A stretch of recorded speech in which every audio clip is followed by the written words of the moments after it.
The Amazon has always been a keeper of secrets. In 1898, a trading canoe emerged from the Javari River tributary with only 4 of its 6 men aboard. They were gaunt, silent, and trembling. When questioned by authorities in Tabatinga, their accounts bordered on delirium. They spoke of a village that should not exist, guarded by figures that moved like smoke through the trees. Dark, human-like forms that made no sound. Shadows that followed them for 3 days. One trader, Estevao Ribeiro, vanished from his hammock in the night. His footprints were found the next morning, leading into the jungle, but they ended abruptly mid-trail, as if it had been lifted into the air. The men swore they had stumbled upon something ancient, something that did not want to be found. The authorities dismissed it as fever, exhaustion, perhaps hallucinogenic plants. But the story refused to die. The year was 1898, and the Amazon was bleeding rubber. Fortunes were being carved from the jungle by men willing to brave disease, isolation, and the unforgiving labyrinth of rivers that stretched for thousands of miles. Rubber traders were the new conquistadors, navigating tributaries that had no names on any map, deal with tribes who had never seen a white man, and returning, if they returned at all, with stories that defied belief. Among them was a 6-man crew led by a Portuguese trader named Miguel Correa. Correa was known for his pragmatism and his silence. He did not tell stories. He did not exaggerate. He had spent 15 years in the Amazon and had learned to read the jungle the way sailors read the sea. He knew when to push forward and when to turn back. But in August of that year, he made a decision that would haunt him for the rest of his life. The crew had been traveling up the Javari River, a remote waterway that marked the border between Brazil and Peru. They were searching for isolated villages that might trade rubber, animal skins, or Brazil nuts. The journey had been uneventful until they reached a bend in the river, where the water turned dark and still, reflecting the canopy above like a mirror. The air grew heavier. The usual chorus of howler monkeys, parrots, and insects fell silent. One of the men, a mestizo guy named Paulo, whispered a warning. He said the locals called this stretch O Rio Quesasura, the river that whispers. It was a place where canoes were known to vanish. Correa ignored him. They continued upstream. By nightfall, they had reached a clearing along the bank. The jungle pressed close, thick and impenetrable. They made camp, stringing hammocks between the trees and lighting a fire. The silence was unnatural. Even the fire seemed to burn quietly, as if afraid to disturb something unseen. Paulo refused to sleep. He sat with his back to a tree, clutching a rosary, his eyes fixed on the darkness beyond the flames. It was just after midnight when they heard it, a low, rhythmic sound, not quite a drumbeat, not quite footsteps. It came from deep within the jungle, moving parallel to their camp. The men froze. Correa grabbed his rifle. The sound stopped. Then it started again, closer this time. And then, without warning, it was gone. The next morning, they found marks in the mud near the water's edge. Footprints. Human, but wrong. The toes were too long, the stride too wide, and they led directly into the jungle, only to vanish a few meters in, as if whatever made them had simply ceased to exist. They should have turned back. They didn't. Instead, they followed a tributary that branched off the main river, guided by a faint plume of smoke rising above the trees. Smoke meant people. People meant trade. But as they paddled deeper into the tributary, the jungle seemed to close in around them. The trees grew taller, their roots twisting into the water like the fingers of drowning giants. The light dimmed. The air smelled of earth and rot. And then they saw the figures. At first, Correa thought they were tree trunks. But tree trunks do not move. These did. Tall, dark shapes, human-like in form, standing motionless among the trees.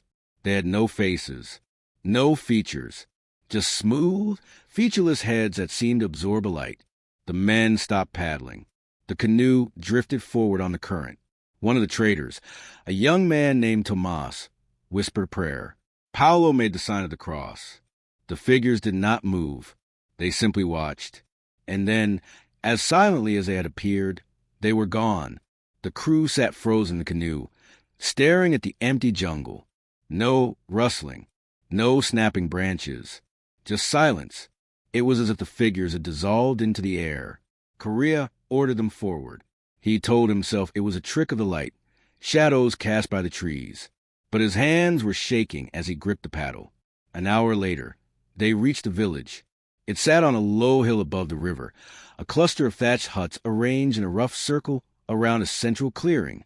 Smoke rose from several fires, curling lazily into the canopy. But there were no voices, no children playing, no movement at all. They pulled the canoe onto the bank and climbed the hill. The village was abandoned. But not long ago, the fires were still burning. Woven baskets sat half filled with manioc. A clay pot of stew simmered over a flame. Hammocks swayed gently in the breeze, still warm to the touch. It was as if the entire tribe had vanished in an instant. Correa and his men searched the huts. They found tools, food, weapons, everything a village needed to survive. But no people, no signs of struggle, no blood, no bodies. Just an eerie, oppressive stillness that made their skin crawl. Paolo found something near the edge of the clearing, a series of symbols carved into a wooden post. He recognized the style, Marina, a tribe known to inhabit the region, but the symbols themselves were unfamiliar. They depicted tall, elongated figures with no faces, standing in a circle around a group of smaller human shapes. At the bottom of the post, a single word was scratched in rough Portuguese. Sombras. Shadows. Tomas wanted to leave immediately. He said the place was cursed, but Correa refused. He needed answers. They decided to stay until morning, hoping the villagers might return. That night, the shadows came for them. The first night in the abandoned village passed in restless silence. The men took turns keeping watch, but none of them could shake the feeling that they were being observed. The jungle pressed close around the clearing, a wall of darkness broken only by the faint glow of their fires. Every rustle of leaves, every crack of a branch, sent pulses of adrenaline through their veins. Miguel Correa sat awake for hours, rifle across his lap, staring into the void beyond the firelight. He had spent 15 years in the Amazon. He had faced jaguars, venomous snakes, and hostile tribes. But this was different. This was something he could not see, could not fight, could not understand. At dawn, they gathered in the center of the village. The fires from the day before had burned down to ash, but new ones had been lit during the night, not by the traders, by something else. Correa counted 3 fresh fires arranged in a perfect triangle around the clearing. No one had heard footsteps. No one had seen movement. Yet the fires were there, smoldering quietly, as if placed by invisible hands. Paolo refused to speak. He sat on the ground, eyes wide, muttering prayers under his breath. Tomas wanted to leave immediately, but Correa insisted they explore the surrounding area. If the villagers had fled, there would be tracks, evidence, something. They split into 2 groups. Correa, Tomas, and another trader named Javier headed east into the jungle. Paulo, Estevao Ribeiro, and a 4th man named Carlos stayed behind to guard the canoe. The jungle was suffocating. The canopy blocked out the sun, leaving the forest floor in perpetual twilight. Vines hung like curtains, thick and tangled. The ground was soft, covered in layers of rotting leaves and moss. They moved slowly, machetes in hand, cutting through the undergrowth. After an hour, they found something. A trail, not a natural path, but a deliberate route carved through the jungle. The vegetation had been cleared recently, the cut branches still green and oozing sap.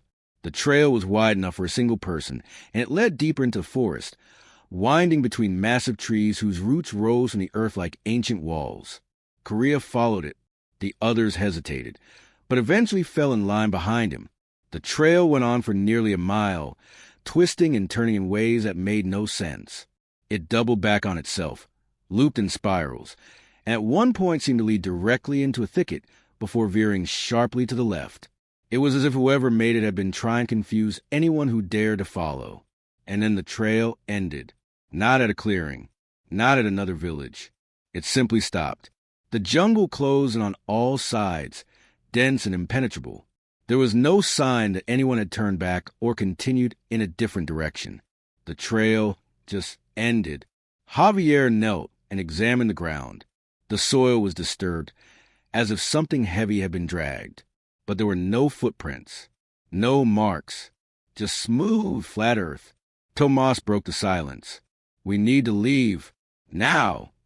Korea didn't argue. They turned and retraced their steps, moving faster now, no longer concerned with stealth. The jungle seemed to close in around them, the trees leaning inward, the shadows deepening. By the time they reached the village, the sun was beginning to set. Paolo was gone.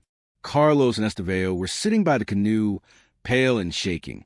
They said Paolo had walked into the jungle an hour ago, claiming he heard voices calling his name.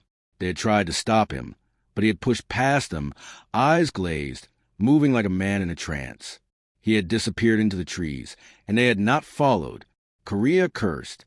He grabbed a torch and plunged into the jungle, calling Paolo's name. The others followed reluctantly. They searched for an hour, but found nothing. No tracks, no signs of struggle. Paolo had simply vanished. They returned to the village as night fell. The mood was grim. They strung their hammocks close together, built a large fire, and agreed that they would leave at first light. No one would keep watch alone. They would all stay awake together. But exhaustion is a patient predator. One by one, they drifted off. Korea woke to the sound of breathing, slow, deliberate, impossibly close. He opened his eyes and saw it standing at the edge of the firelight, a figure, tall and thin, easily 7 feet in height, with limbs that seemed too long for its body. Its skin, if it could be called skin, was black, not the black of flesh, but the black of absence, as if it were a hole cut into the fabric of reality. It had no face, no eyes, no mouth, just a smooth, featureless surface where a head should be. It stood motionless, watching him. Korea's hand moved slowly toward his rifle, but before he could reach it, the figure turned and walked into the jungle. It made no sound. Its feet did not disturb the leaves. It simply glided away, swallowed by the darkness. Korea sat up, heart pounding. The others were still asleep. He shook Tomas awake and told him what he had seen. Tomas believed him. They woke the rest of the crew and agreed. They were leaving immediately. They grabbed their supplies and ran for the canoe. The jungle was alive now, filled with sound that had not been there before. Whispers, footsteps, the crack of branches. They could feel eyes on them, hundreds of eyes, watching from the darkness. They reached the canoe and pushed off from the bank. The current pulled them downstream, and they paddled furiously, desperate to put distance between themselves and the village. Behind them, the jungle seemed to exhale, a low, rumbling sound that vibrated through the water. And then they saw them, dozens of figures lining the riverbank, standing shoulder to shoulder, silent and still, watching them go. The journey back down the river was a blur of panic and exhaustion. The 5 remaining men paddled without speaking, their eyes fixed on the water ahead, their ears straining for any sound that might signal pursuit. The jungle, which had been oppressively silent before, now seemed alive with whispers, voices that spoke in no language they recognized, carried on the wind like the rustle of dead leaves. Miguel Correa sat at the stern, gripping his rifle, scanning the banks for movement. He saw none, but he felt them. The shadows, the watchers, they were still there, following just beyond the edge of vision. By the second day, the crew began to fracture. Carlos, the youngest of the group, had stopped eating. He sat hunched in the canoe, staring at his hands, muttering to himself. Tomas tried to coax him into drinking water, but Carlos refused. He said he could hear Paolo's voice calling to him from the jungle. He said Paolo was still alive, somewhere in the trees, and that they had abandoned him. Estevao Ribeiro, the trader who would soon vanish, remained silent. He was a quiet man by nature, but now his silence felt different, heavier, more deliberate. He sat at the bow of the canoe, his back to the others, his eyes fixed on the water. Once, Javier asked him if he was all right. Estevao did not respond. He simply nodded, slowly, as if the question had taken a long time to reach him. On the third night, they made camp on a sandbar in the middle of the river. It was the safest place they could find, open, exposed, with clear sight lines in all directions. They built a fire and strung their hammocks between makeshift poles driven into the sand. No one spoke. They ate in silence, chewing on dried fish and manioc flour, their eyes constantly drifting toward the jungle on either shore. Korea insisted they take turns keeping watch. 2 men at a time, 2-hour shifts. Tomas and Javier took the first watch. Korea and Carlos would take the second. Estevao would keep watch alone for the final shift before dawn. It was a mistake. Korea woke just before midnight to relieve Tomas. The fire had burned low, casting long shadows across the sandbar. Tomas looked exhausted. He handed Korea the rifle without a word and stumbled to his hammock. Javier was already asleep, snoring softly. Carlos sat beside Korea, staring into the fire, his face gaunt and hollow. The river was calm. The jungle was silent. For the first time in days, Korea allowed himself to believe they might make it out alive. He glanced at Carlos, about to suggest they wake Estevao early and leave before dawn. But Carlos was gone. Korea blinked. He had looked away for less than a second. He scanned the sandbar. No footprints. No movement. Carlos had simply vanished. He shook Javier awake. Together, they searched the sandbar, calling Carlos's name in harsh whispers. Nothing. The sand was undisturbed. The canoe was still tied to the pole. There was nowhere Carlos could have gone. And yet, he was gone. Tomas woke to commotion. He joined the search, but it was hopeless. They decided to wait until morning, hoping Carlos might reappear or that they might find some clue they had. Mist in the darkness. But morning brought no answers, only fear.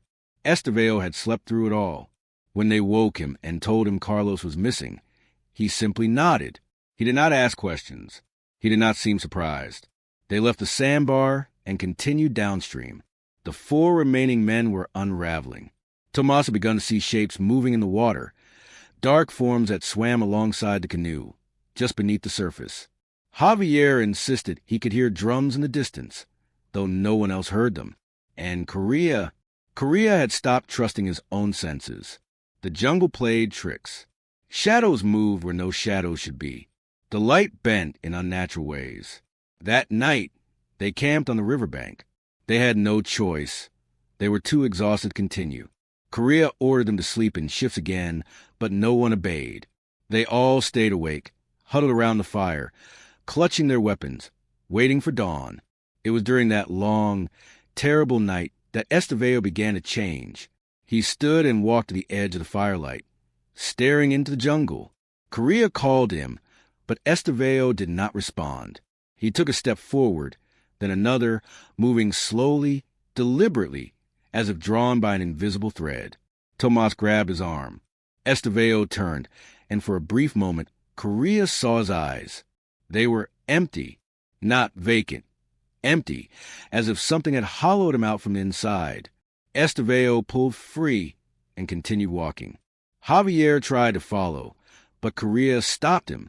"Let him go," Korea said, his voice barely a whisper. "He's already gone." They watched as Estevao disappeared into the jungle. He did not run. He did not stumble. He walked with purpose, as if he knew exactly where he was going. And then he was gone, swallowed by the darkness. The next morning, they found his footprints. They led from the camp into the jungle, clear and unmistakable in the soft earth. The 3 remaining men followed them, though they knew it was futile. The prints went on for 50 meters, straight as an arrow, and then they ended, not at a tree, not at a river. They simply stopped mid-trail, as if Estevao had been lifted into the air. Korea stood over the last footprint, staring at the empty jungle ahead. He felt something then, a presence, vast and ancient, pressing down on him from all sides. It was not hostile.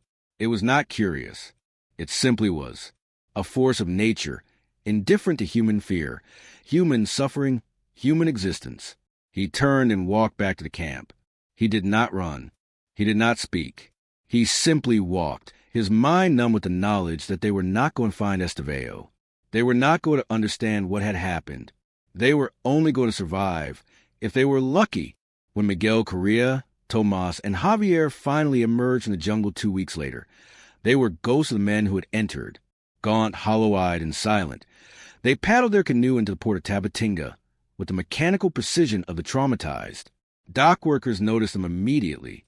The canoe, which had set out with 6 men, now carried only 3, and those 3 refused to speak.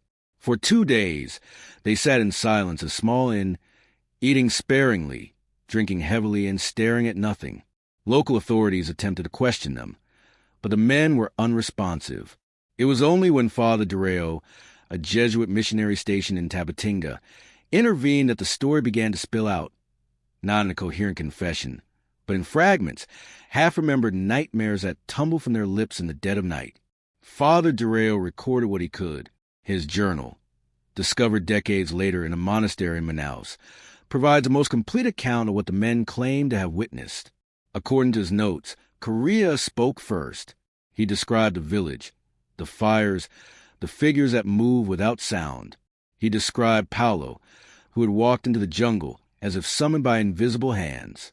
He described Carlos, who vanished in the sandbar without leaving a trace. And he described Estevao, whose footprints ended mid-trail, as if he'd been lifted into the sky. Tomas corroborated the account, though his version was more fragmented. He spoke of whispers in the night, voices that called his name, shapes that moved just beyond the firelight. He said the shadows had intelligence. They were not animals. They were not spirits. They were something else, something that watched, waited, and chose. Javier said very little. When pressed, he would only repeat a single phrase. Els guardam all go. They guard something. Father Dureo, a man of science as much as faith, was skeptical. He suspected fever, hallucination, or even deliberate deception, perhaps a cover for a crime. But as he continued to question the men, inconsistencies failed to emerge. Their accounts, told separately and at different times, aligned with disturbing precision. They described the same figures, the same village, the same oppressive silence. And they all bore the same psychological scars, nightmares, paranoia, and inability to sleep without firelight. The authorities launched a perfunctory investigation. A small expedition was organized to retrace the route described by Correa. They traveled up the Javari River, following the landmarks he had provided. They found the tributary. They found the bend where the water turned dark and still. But they did not find the village, where Correa and his men claimed to have discovered a thriving settlement. The expedition found only jungle. No huts, no fires, no carved posts. The area was densely overgrown, as if untouched by human hands for decades. The expedition leader, a Portuguese military officer named Captain Almeida, concluded that the men had either fabricated the story or had become disoriented and stumbled upon a different location entirely. But not everyone was convinced. Among the expedition members was a naturalist named Dr. Enrique Tavares, who had spent years studying indigenous cultures in the Amazon. He noted something strange in his field journal. The jungle in the area Correa described was unusually silent. No birds, no monkeys, no insects. The locals who guided the expedition refused to go further upriver, claiming the area was prohibido, forbidden. When pressed, they would not elaborate, except to say that the forest had belonged to the Guardios das Sombras, the guardians of the shadows. Tavares conducted interviews with tribes living along the Javari. Many were reluctant to speak, but a few elders shared fragments of oral tradition. They spoke of a tribe that lived deep in the forest, protected by entities that did not belong to the mortal world. These entities, they said, were not gods or spirits in the traditional sense. They were older. They existed before the jungle, before the rivers, before the first humans walked the earth. They served as sentinels, guarding places that humans were not meant to enter. According to the stories, the tribe under their protection was called the Urupari, a name that appears in various Amazonian mythologies, often associated with secrecy, initiation rites, and forbidden knowledge. The Urupari were said to possess knowledge of the forest that no other tribe had, knowledge that allowed them to move unseen, to communicate over vast distances, and to vanish when threatened. The shadow beings, the elders said, were called Mapinguari das Trevas, the Mapinguari of darkness. Unlike the legendary Mapinguari, a cryptid often described as a giant sloth-like creature. These beings had no physical form in the conventional sense. They were described as living shadows, shaped like men but hollow, existing in the space between light and dark. Te kult no be killet because te vere no der lieve. Te kult no be reasonless because te had no language. Te simply vere eternal, patient, and utterly indifferent to human understanding. Ta was verschienert. He proposed a second expedition, better equipped and prepared for an extended stay in the jungle. But before he could secure funding, he received a warning. An indigenous guide who had accompanied the first expedition sucht him out and delivered a simple message. Now wollte, eles haben esta procure ando. Do not return. Te know you are looking. Tavares ignored the warning. 3 months later, he vanished during a solo research trip along the Yavari. Hayes' canoe was found drifting downriver, empty except for Hayes' journal. The final entry, that is the day of Hayes' disappearance, read, I have found the Viljage. The fires are burning. I am going ashore.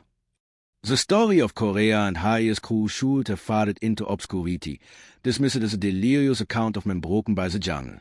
But IT did. Instead, it began to attract attention from an unexpected quarter, anthropologists and folklorists studying indigenous cosmology. What they found was no proof of shadow beings, but the mating equally compelling, a pattern. The concept of threshold guardians appears in cultures across the world. In mythology, folklore, and religious texts, these entities serve a specific function.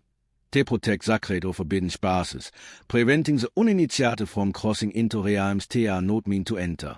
In Greek mythology, Cerberus guards the gates of the underworld. In Norse tradition, Heimdall watches the Bifrost. In Egyptian belief, amit de wurse unworthy. These are not mere monsters, they are sentinels, placed at the bundarius between worlds.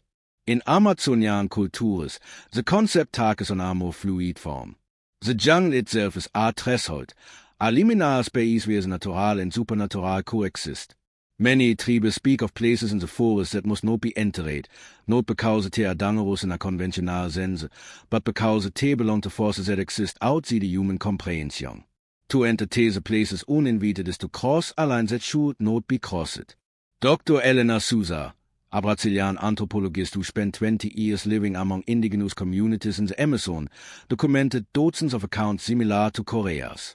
In her 1967 book Os Guardios Esquecidos, The Forgotten Guardians, she compiled testimonies from traders, missionaries, and explorers who claimed to have encountered humanoid shadows in remote areas of the jungle. The descriptions were remarkably consistent. Tal featureless figures that moved without sound, appeared without warning, and vanished without trace. Souza argued that these accounts were not evidence of literal shadow beings, but rather a psychological manifestation of the threshold experience. Wen humans and the spaces that are deeply unfamiliar and culturally forbidden, she suggested, tire minds generate protective imagery, symbols of danger that discourage further intrusion. The shadow beings, in this interpretation, were not real entities but psychological projections, born from the subconscious recognition that a boundary had been crossed. But not everyone agreed.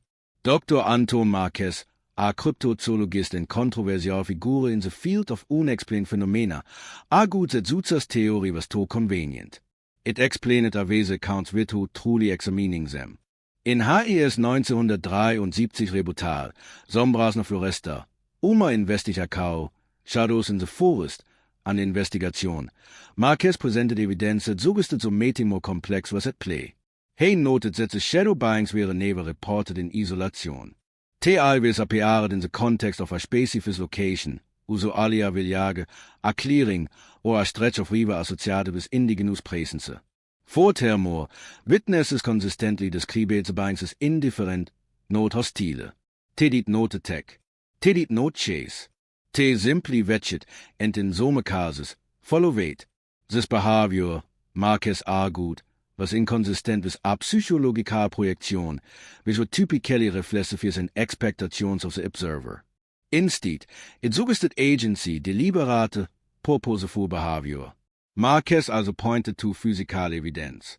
In several cases, witnesses reported finding unusual footprints, similar to those described by Correa.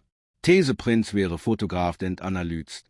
While none could be definitively attributed to an unknown species, they shared certain characteristics, elongated toes, an unusually wide stride, and a lack of the weight distribution patterns typically seen in human footprints.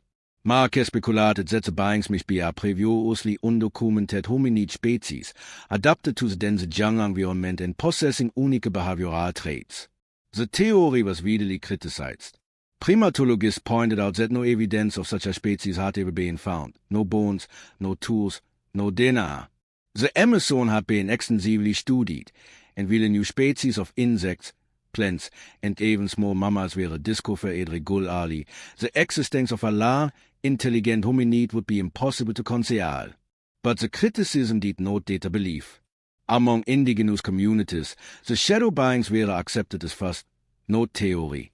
The elders did not debate entire existence, they simply acknowledged it, in the same way one acknowledges the existence of jaguars or anacondas. The beings were a part of the jungle, as real as the trees in the rivers. The case of Miguel Correa and his crew was not an isolated incident. As razor arches began to compile historical records, a disturbing pattern emerged. Between 1880 and 1920, during the height of the rubber boom, dozens of traders, missionaries, and explorers vanished without explanation in remote areas of the Amazon. Many of these disappearances occurred along the Yavari River and its tributaries, the exact region where Correa's encounter took place. In 1903, a French botanist named Lucien Moreau des Appelart ville conducting research near the Yavari. Her ears guides reported that he had wandered into the jungle one evening and never returned.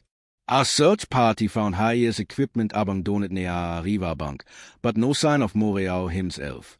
Hayes' final journal entry, written the day before he vanished, mentioned seeing figures in the trace that he initially mistook for indigenous hunters. In 1911, a British missionary named Reverend Thomas Hartley went missing under similar circumstances. Hartley had been living among the Matzes tribe, documenting their language and customs. According to the tribe, Hartley had become obsessed with finding a hidden village in the forest, which he believed held the key to understanding the spiritual practices of the region. One morning, he packed his supplies and set out alone. He was never seen again. The Matzes refused to search for him, saying only that he had gone to a place where outsiders were not welcome. In 1918, a group of 5 robber tappers vanished en masse. They had been walking a remote section of forest and failed to return to their base camp. When a rescue team was sent, they found the camp abandoned. Tools, supplies, and personal belongings were left behind. The men's hammocks were still hanging, as if they had simply gotten up and walked away. There were no signs of stroop play, no evidence of foul play. The rescue team did, however, report finding a series of strange markings carved into the trees surrounding the camp, elongated, humanoid figures with blank faces. The most chilling case occurred in 1925. A German ethnographer named Dr. Klaus Reinhardt was conducting field work in the region when he sent a letter to his colleague in Manaus. In it he wrote, "I have made contact with a tribe that does not appear in any records. They are guarded by beings I cannot explain. I must investigate further. If I do not return within 2 weeks, do not search for me. Some doors are not meant to be opened." Reinhardt did not return. His body was never found. These disappearances were largely ignored by authorities, attributed to the dangers of the jungle, disease, predators, accidents. But those familiar with the region knew better. The indigenous guides, the traders who survived, the missionaries who ventured too far, they all spoke of the same thing. The shadows, the guardians, the places where humans were not meant to go. By the mid-20th century, the stories had become legend, the rubber boom had ended, and the influx of outsiders into deep Amazon slowed. The Javari region, in particular, became less accessible. The Brazilian and Peruvian governments designated large portions of the area as indigenous reserves, strictly limiting outside contact. Whether this was done out of respect for the tribes or something else remains a matter of speculation. But the disappearances did not stop entirely. They simply became rarer, more isolated. In 1987, a team of loggers working illegally in a protected area reported seeing tall, dark figures moving through the forest. One logger vanished that night. The others fled and never returned. In 2004, a documentary filmmaker named Rafael Mendez attempted to investigate the Korea story for a television series on Amazonian mysteries. He traveled to Javari with a small crew, intending to film the region and interview local tribes. His crew returned without him. They claimed Mendez had insisted on camping near a site marked on an old map as forbidden ground. During the night, he had walked into the jungle and disappeared. His camera was found a week later, hanging from a tree branch. The footage showed nothing but jungle, trees, and darkness. The final frame, before the camera was switched off, showed a single, indistinct shape moving between the trees, tall, dark, and impossible to identify.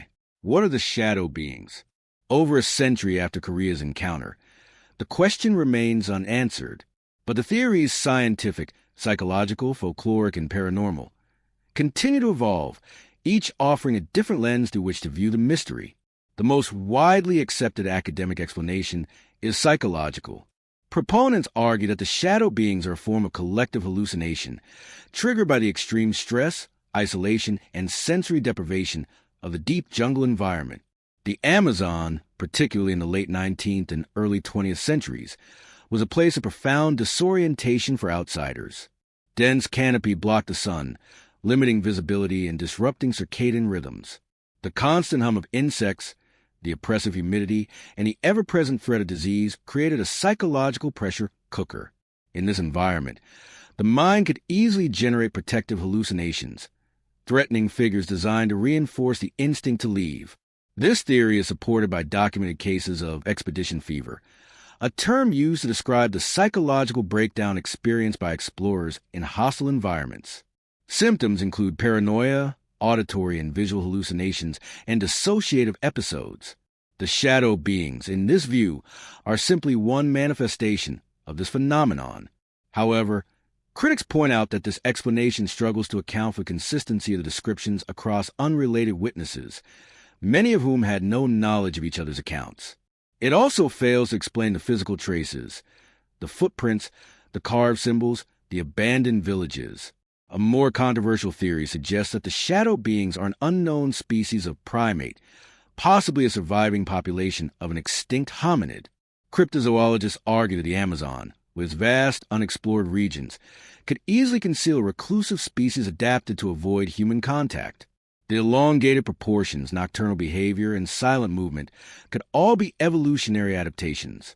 This theory gained traction in the 1970s when primatologist Dr. Olga Ivanova proposed that the beings might be related to Homo floresiensis, the so-called hobbit species discovered in Indonesia. While H. floresiensis was small, Ivanova speculated that a parallel lineage in South America could have developed differently, producing a taller, more slender form. The theory has been largely dismissed by mainstream science.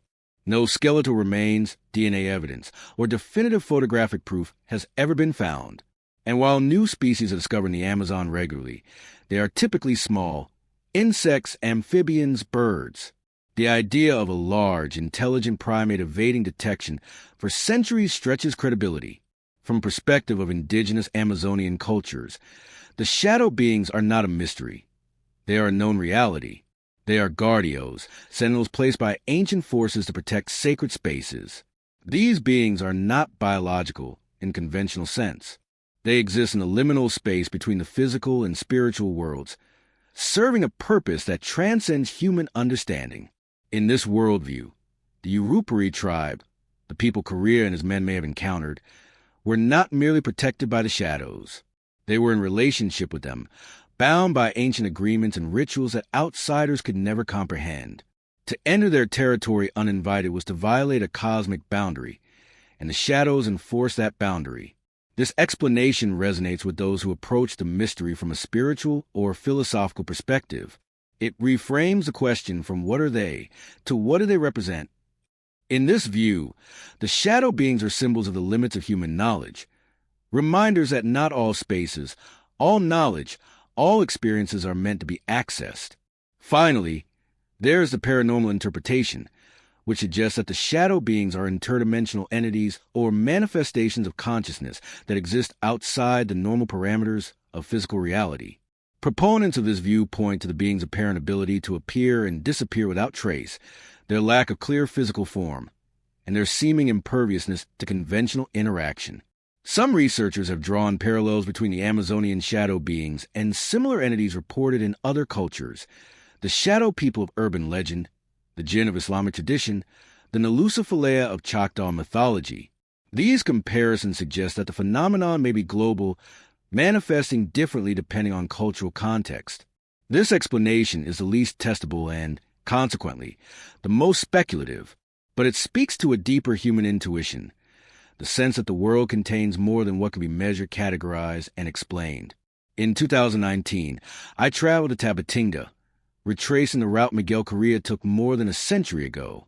My goal was not to find the shadow beings. I am neither cryptozoologist nor thrill seeker.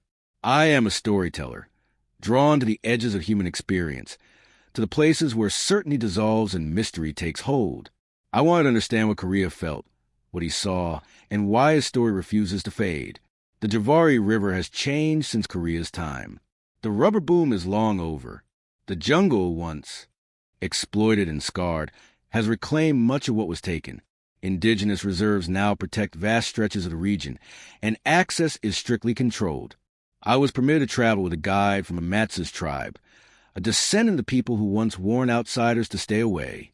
His name was João, and he spoke little Portuguese. We communicated through a translator, a young woman named Isabella, who had grown up on the border and knew both worlds. I asked João if he had heard of the shadow beings. He nodded. I asked if he believed they were real. He smiled but did not answer. We traveled upriver for 3 days, camping on sandbars and riverbanks. The jungle was alive. Birds called from the canopy. Monkeys howled in the distance. Insects hummed in the undergrowth. It was nothing like the oppressive silence Correa described. But on the 4th day, as we approached a bend in the river where the water turned dark and still, something changed. The sound stopped, not gradually, but instantly, as if someone had flipped a switch. The birds fell silent. The insects ceased their hum. Even the river seemed quiet, its surface smooth as glass. João stopped paddling. He looked at me, and I saw something in his eyes. Not fear, but recognition. He had been here before. We did not go further. João turned the canoe around without a word, and we paddled back the way we had come. I did not argue. Some boundaries, I understood, are not meant to be crossed.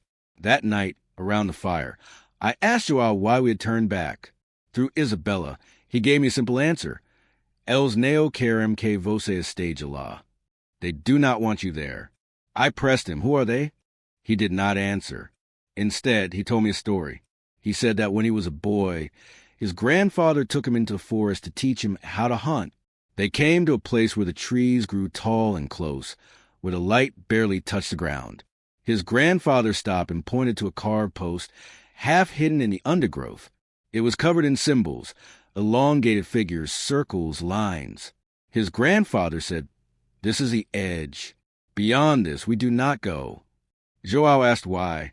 His grandfather said, "Because beyond this, we are not alone." I asked João if he had ever crossed a boundary. He shook his head. Why would I? It was a question I could not answer. I had come seeking a story, a mystery, a truth. But sitting there in the firelight, with the jungle pressing close on all sides, I realized that the truth was simpler and more profound than I had imagined. The shadow beings, whether real, imagined, or something between, were not the mystery. The mystery was a boundary itself, the recognition that there are places in the world, and perhaps in existence, that are not meant for us. Miguel Correa understood this. In the end, after his return from the Javari, he never spoke publicly about what he had seen. He lived quietly, ran a small trading post, and died in 1934.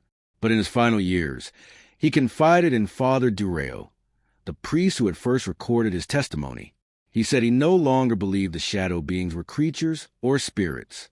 He believed they were a kind of awareness, ancient, patient, and utterly indifferent to human understanding. They were the forest's way of saying, You do not belong here. And perhaps that is the answer. Not a scientific explanation, not a paranormal revelation, but a simple truth. There are edges to the world, and not all of them are meant to be crossed. The shadow beings, whatever they are, stand at those edges. They do not guard treasure or forbidden knowledge. They guard the boundary itself, the line between the known and the unknowable.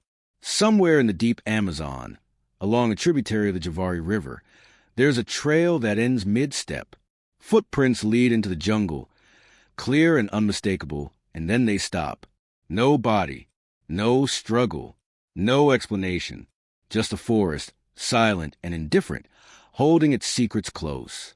Estevao Ribeiro walked that trail in 1898. He was not the first, and he was not the last. There will be others. There always are. People drawn by curiosity or greed, with a simple human need to know what lies beyond the edge. Some will return, haunted and changed. Others will vanish, swallowed by the green darkness, leaving only questions behind. The shadow beings remain. They do not hunt. They do not hunger.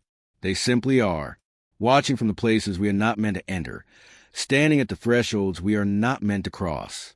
And perhaps that is how it should be, because some mysteries are not puzzles to be solved. They are boundaries to be respected. In the end, the Amazon keeps its secrets, and the shadows keep the Amazon.